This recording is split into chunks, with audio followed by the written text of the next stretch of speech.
What is going on, everyone? This is Eric coming at you from just outside of Hartford, Connecticut. And today we're doing the last division video for the rant series in the NFL, as we are going to discuss the NFC North and why I dislike 3 of the 4 teams. This video will discuss the Chicago Bears, Detroit Lions, and Minnesota Vikings, as the Green Bay Packers will get their own video. So hopefully you guys enjoyed this one, so we'll jump right in and start with the Chicago Bears. Treatment of Nick Foles. So obviously I'm an Eagles fan. You guys know that. And obviously I love Nick Foles as a player. He's a great player. Always liked him. Ever since they drafted him, he fit the scheme of what they wanted.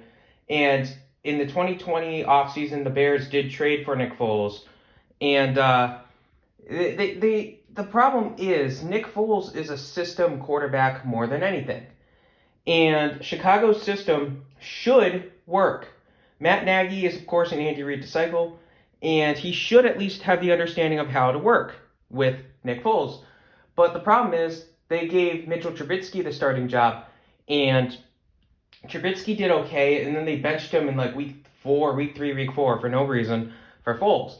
And you can't do that with Nick Foles. Nick Foles needs to either be the starter or the reserve backup. You cannot just say, oh yeah, here you go, midway through week 3, you're going to start. He doesn't perform that well under that kind of weird stress pressure. So, yeah, treatment of Nick Foles, definitely point 1. Point 2 here is the fan base. I'm not a fan of Chicago sports. You guys know this. Obviously their NHL team beat my Flyers in the Stanley Cup Finals 2010-2011, 2009-2010, and I remember that. And I didn't know any Blackhawk fans at that time, but they would have been talking a lot of garbage. I knew a couple Bears fans at that time. So nobody likes the Chicago fan base. And obviously the Cubs have their own devout fan base. I have no beef with the Cubs. The White Sox, same thing. But the Chicago Bears, no, they have a different type of fan base. Da Bear commercials. Case in point. Do you know how irritating it is when you turn on the TV and you see those stupid commercials where they go, Da Bears?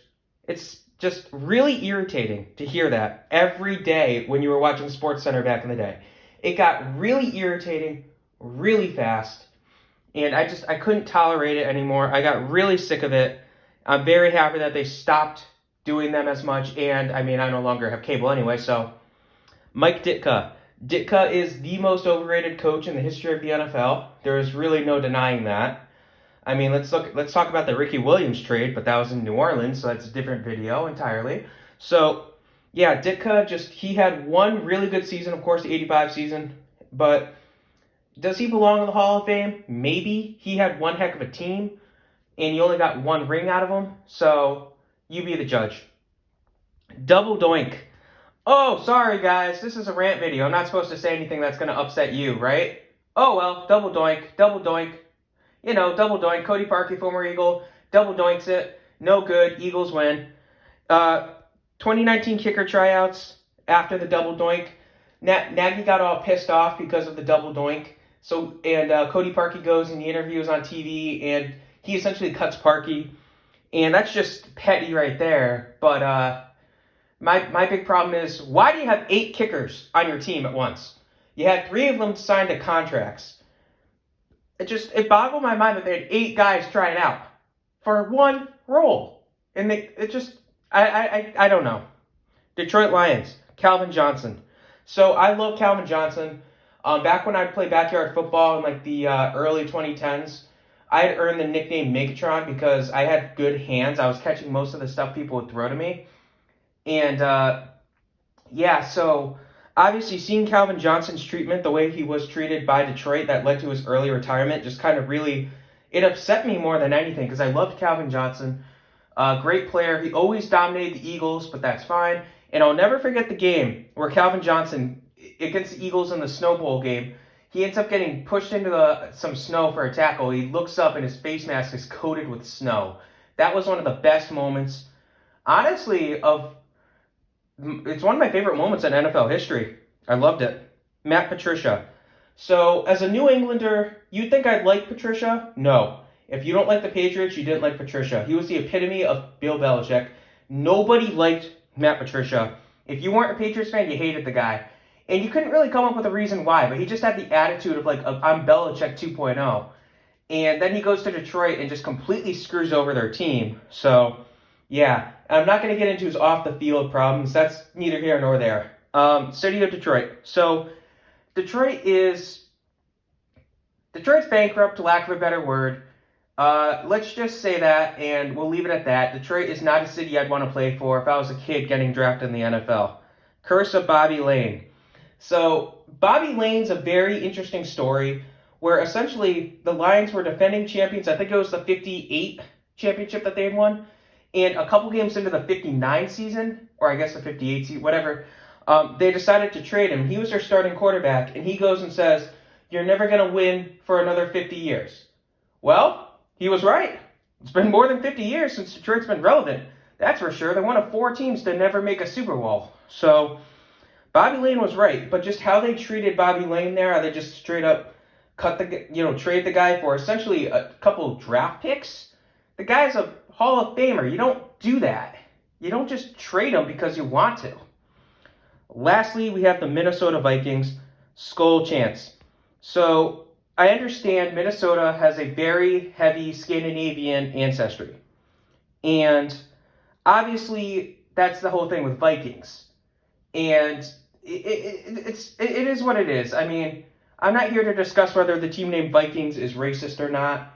I'm not here to discuss the fan base doing their things. But the skull chants, whenever you're watching TV and the Vikings are on, playing a home game, and you hear that boom, boom, boom, skull chant, it's memorable. I'll give them that. It's just not my favorite thing to hear.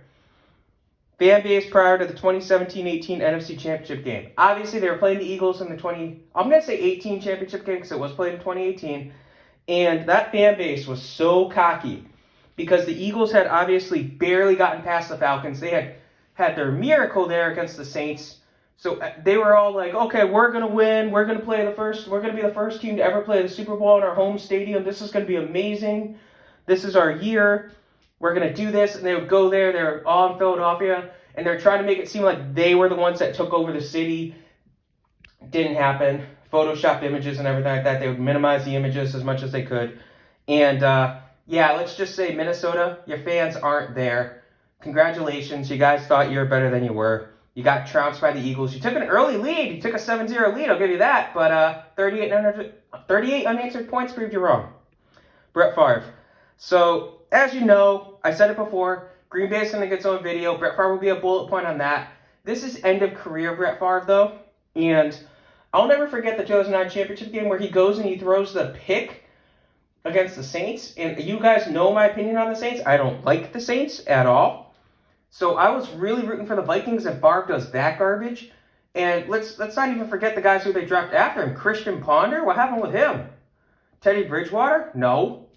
So you guys just really don't seem to have a grasp on how quarterbacks work.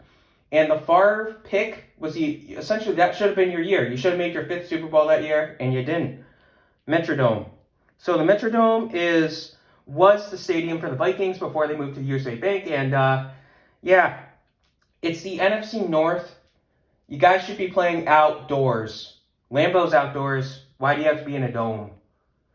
Lastly, Herschel Walker trade. Yes, Herschel Walker trade. You single-handedly gave the Dallas flipping Cowboys a dynasty. Obviously, I'm an Eagles fan. I can't stand that. You gave the Cowboys a dynasty. What were you thinking with that trade? You reshaped the NFL. It just, you could have drafted Emmitt Smith if you held on to those picks, but you didn't. Congratulations. Hope you guys enjoyed Herschel Walker for a couple years. So now we have the one nice thing to say about each team. Minnesota. I don't have a real big beef with Minnesota on the field. I've always liked a lot of their guys. They had the Henderson brothers. They had a lot of other good players that I liked. And when my sister followed sports, she was a Vikings fan. Detroit Lions. Really, there's not much positive to say. But I like Stafford. I like Marvin Jones. And I loved Megatron. Chicago Bears. You guys allowed the double doink. So congratulations. That's the only reason I'd like you. Plus, Walter Payton. All right, that was the NFC North Rant. Hope you guys enjoyed it. Have a good day.